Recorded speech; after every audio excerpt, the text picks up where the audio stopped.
दर्शकबिन नमस्कार। NB news अनलाइनमा हार्दिक स्वागत छ। म हेम्बी रावत।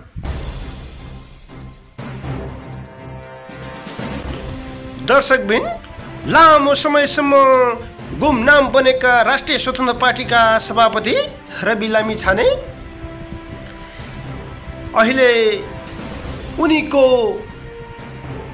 विषय र चर्चा परिचर्चाको कुरा गर्दै जाने हो भने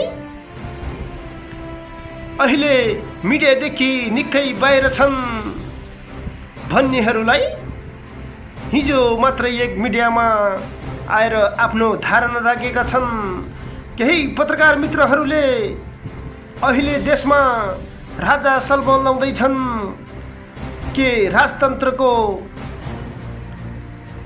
जनताहरूले स्थापना गर्न थालेका हुन् भनेर प्रश्न सोध्दा रवि लामिछानेले भने 2/3 को सरकार चलाउनेहरूलाई नै यसको प्रश्नको जवाब माग्नुहोस् भनेर जवाब दिएका छन्। दर्शकबिन र पत्रकारले तपाईँ धेरै समयसम्म गुमनाम बन्नुभयो त भनेर प्रश्न गर्दा रवि लामिछानेले म कतै हराएको छैन, म कतै भागेको छैन, मलाई मुद्दैमाथि मुद्दा लगाएर मलाई पुर्ने खाल्डो खनेर अहिले आफै खाल्डामा पर्दैछन् भन्दै अहिले आफू समस्यामा भएको र समस्याको समाधान गर्नको लागि आफू निरन्तर लागि परेको उनले बताएका छन्। मलाई पूर्ण भनेर सरकारले जत्रो खाल्डो खन्यो, सानो मलाई पूर्ण मात्र मिल्ने खाल्डो खनेको भए त मलाई मात्र पूर्ण मिल्थ्यो।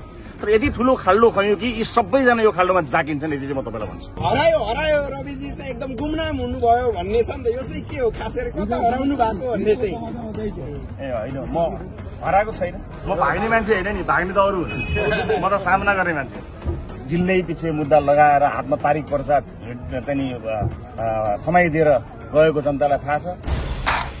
दर्शकबिन यति बेला राप्रपाको निकै चर्चा चलेको छ, कारण राप्रपाले कार्यकारी प्रधानमन्त्री र राजा सहितको लोकतन्त्रको माग गरेको छ र यिनै दुईटा एजेन्डालाई लिएर अहिले राप्रपा देश दौडामा लागिरहेको छ भने पूर्व राजा ज्ञानेन्द्र साई पनि यस कार्यक्रममा, यस दौडा कार्यक्रममा सहभागी छन्।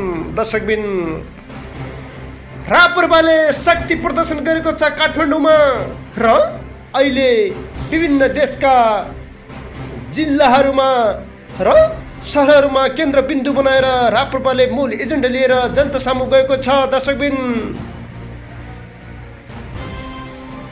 हिजो मात्रै बुटोलको एक कार्यक्रममा राप्रपाका प्रमुख सचेतक ज्ञानेन्द्र साईले अब प्रत्यक्ष जनताबाट निर्वाचित कार्यकारी प्रधानमन्त्री हुनुपर्ने माग गरेका छन्। यसो भयो भने मात्रै जनताले न्याय पाउने र यो देशका कुनै पनि नागरिकले न्याय पाउने बताएका छन्। र यदि दम्ब छ भने ज्ञानेन्द्र साईसँग कार्यकारी प्रधानमन्त्रीको चुनाव लड्न प्रधानमन्त्री केपी शर्मा ओली र शेरबहादुर देउपा सहित प्रचण्डलाई आग्रह गरेका छन्। आज बुटोलको आमसभालाई साथी राखेर भन्छु, जनताबाट प्रत्यक्ष निर्वाचित कार्यकारी प्रधानमन्त्री गरेर शेरबहादुर देउपा केपी कहाँबाट लड्छु, म त्यहाँबाट लड्छु, त्यसपछि तयार गर्न जितेर आऊ।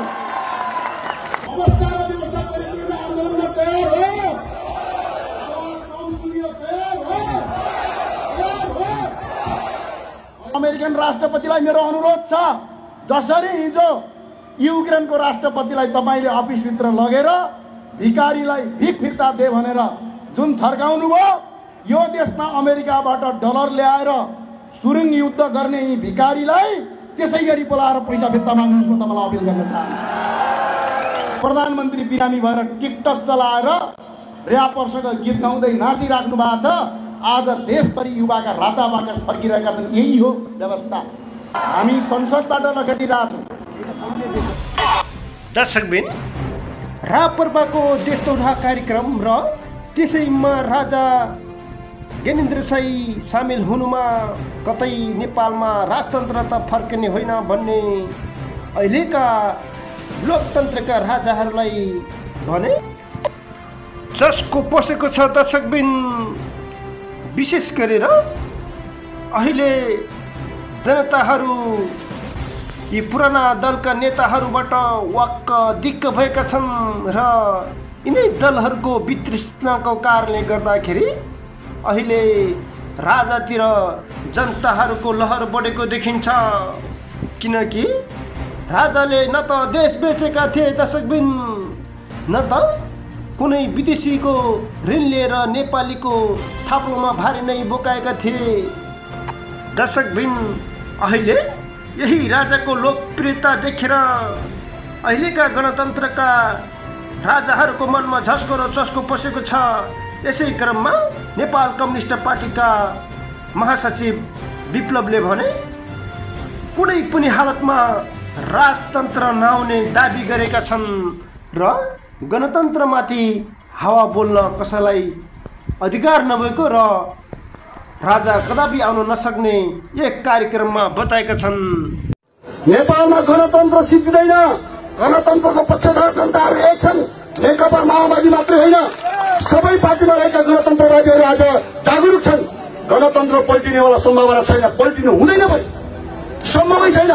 यदि कसैले जबरजस्त तपाईँको गणतन्त्र पल्टाउँछ र अरू कुनै जन्माउँछु विदेशी शक्तिको आडमा फेरि नेपालमा कुनै तानाशाह जन्माउँछ अर्को लिएर आउँछ भनेपछि हामी भन्न चाहन्छौँ 52 साल सम्झिरहनुहोस्। 52 साल सम्झिरहनुपर्छ, त्यो सम्भव छैन। यो फेरि भन्दाखेरि यहाँ मान्छेलाई पर्ला विप्लवले फेरि बन्दुकको कुरा गर।